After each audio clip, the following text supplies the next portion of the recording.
We're now listening to the Dee Hankins Show. Life, curveballs, home runs, the Dee Hankins Show.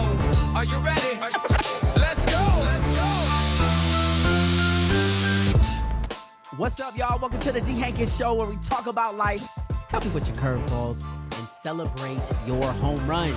Last episode, we talked about resilience and how it is not just a feeling, but an actual system. All things that want to be resilient have systems in place. But your system is only as good as the data that you put into that system. And when we talk about resilience, for you, the data is you.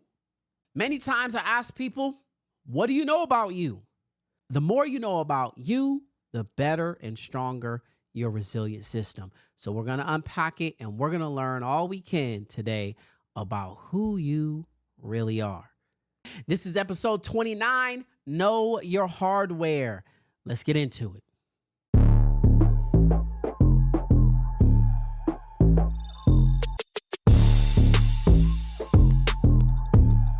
Like we said, like we talked about last week, is most people are kind of just living to survive and not really living to live, which is, in other words, living by default and not living by design.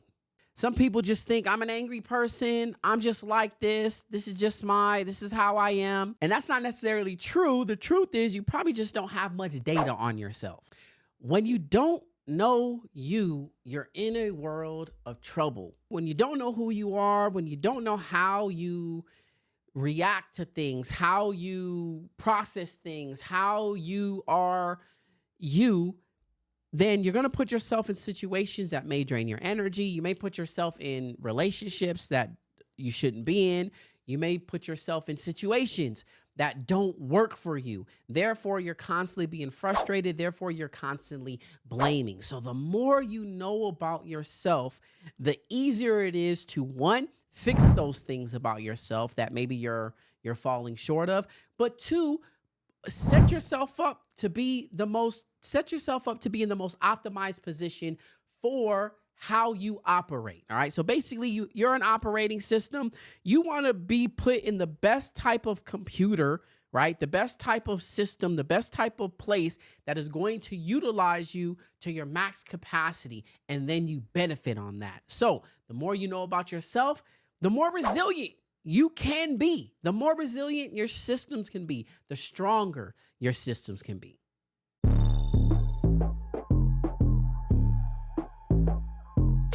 So why does this matter?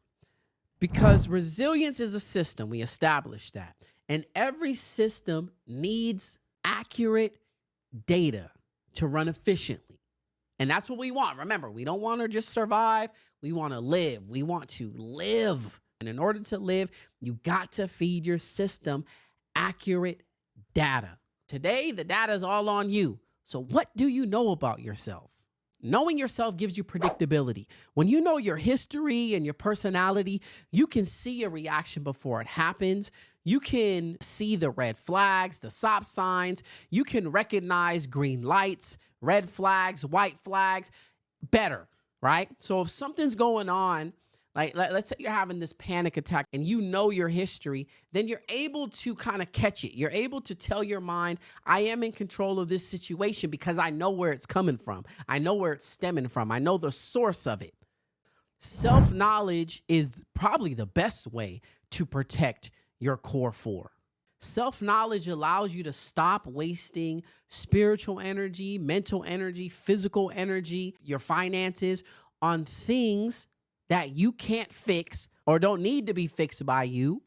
And we always talk about reactive and proactive. Knowing yourself allows you to be proactive in your life instead of reactive. Reactive is what gets you in trouble. Reactive is what gets you to, I got to say sorry to these people. It digs you in a bigger hole. So we always want to be proactive. That's a core function of being resilient, is being proactive in your life.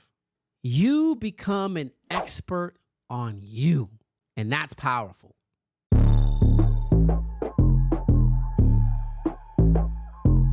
Now, to get this expertise, you need a baseline. And I want you to start with these specific tests. The first one is the ACEs score. This is your history. The ACEs score measures childhood trauma. It tells you if your internal alarm system is on high alert. Understanding this changes what's wrong with me to what happened to me, which is a pivotal and crucial nuance in life. The next test you should take is an Enneagram. An Enneagram tells you why you do what you do. It stops you from chasing goals that don't necessarily satisfy your core needs. And it also helps you kind of spot when your fear is actually making the choice instead of you. It's a great test to take, Enneagram. And the last one is the 5 love language test. I practically preach this and recommend this every single time. I know it changed how I look at things. It changed the way I communicate, and it changed the way I feel about myself, because I started to understand how I receive love and my most comfortable way to give love. And if you were here for when I talked about the potential protocol and how to prevent burnout, this test is excellent for that. Because again, it shows how you give love and it shows how you receive love. But most of all, it's going to help you identify how others give and receive love as well. You know, a lot of burnout happens when you're working with people that are not refilling your tank. You may be given something and they're not giving it back, and you maybe don't know why, and it's really because you don't know how you love, right? So you may be getting mad at your coworker because they keep moving the pencils, or cleaning your desk off, and you don't really like that because your love language is not acts of service. Your love language is, like mine, it's words of affirmation. So you'd rather somebody come in and say, hey, Mr. Hankins, I loved your jacket today, rather than you would somebody, cleaning out your room or whatever the case may be. And I think most importantly, like knowing your love language gives you ammunition to tell people how they can support you in your life. And I think that's so powerful. Okay, look, I know it's not a very long episode, but I want you to, if you're on this journey of resilience and building your resilient systems to protect your core 4, your spiritual, financial, physical, and mental health, then this is how you do it. You have to learn about you. Now, some of these tests are very long, and I know the ACEs test can be, can bring up some emotions. So I'm just going to leave it at those 3, and take your time during the week to try to, fill out at least one. Pick at least one. Read the 5 love language book, do the ACEs test, complete an Enneagram, just so you can know more about who you are, how you operate, how you receive love, how you do things, why you do things. Get a hold on you, okay? So these tests give you a map, but if the map kind of shows you that you're in a hole that you can't climb out of, that is when you go to therapy, okay? Now, that's what we're going to talk about next week. So remember, the tests give you a what, but a therapist can help you with the how. All right? So take those tests this week. I'll see you all back next week. And remember, life throws curveballs, but even curveballs can be hit for a home run. Life will throw curveballs, but you're not just stand strong at the plate and hit a home run. Oh, life, those curveballs, but even curveballs can be hit for home